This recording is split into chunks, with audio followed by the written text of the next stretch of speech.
Débarqués sur le sol port-gentillet, au soir du 23 février 2024, les ministres de la Santé et de l'Habitat ont été reçus le lendemain matin par les autorités locales à la salle des réunions du gouvernorat de province.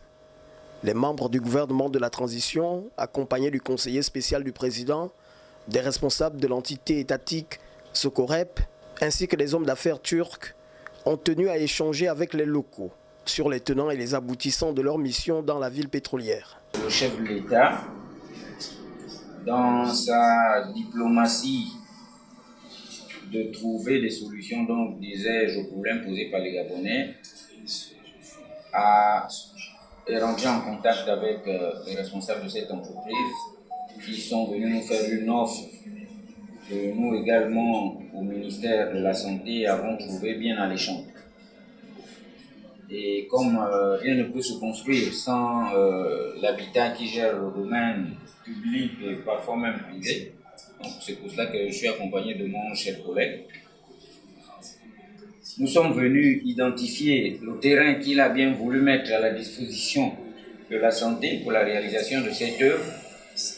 Et après donc le travail, non seulement du ministère de l'Habitat, mais également de nos techniciens et ceux de l'entreprise. Vous avez vu, il y a quelques jours, nous avons signé le contrat de convention qui lie l'État gabonais au consortium FB pour la réalisation de cet hôpital ultra-moderne. Une nécessité pour le ministre de l'Habitat de rappeler aux populations port-gentillaises en particulier et à l'opinion publique en général la volonté manifeste du président Brice Clotaire Oligui Nguema. Si nous sommes ici, c'est la volonté du président de la République qui travaille pour l'amélioration constante des conditions de vie des Gabonais.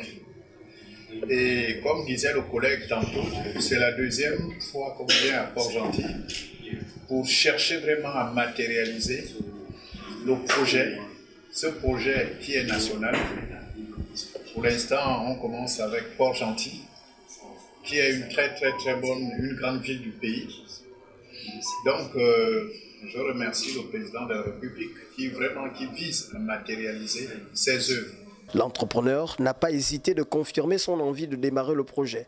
Nous voulons également témoigner notre gratitude à Monsieur le chef de l'État et toutes les personnalités qui sont impliquées dans ce projet.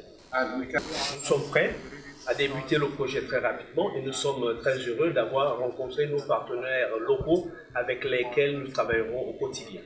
Au sortir de ces échanges, la délégation ministérielle et sa suite se sont rendus sur le site, histoire de s'enquérir des réalités qui s'imposent, notamment sur la réalisation d'une nouvelle structure hospitalière, cette fois ultra-moderne, dans la capitale provinciale de l'Ogooué-Maritime, censée démarrer dans les brefs délais.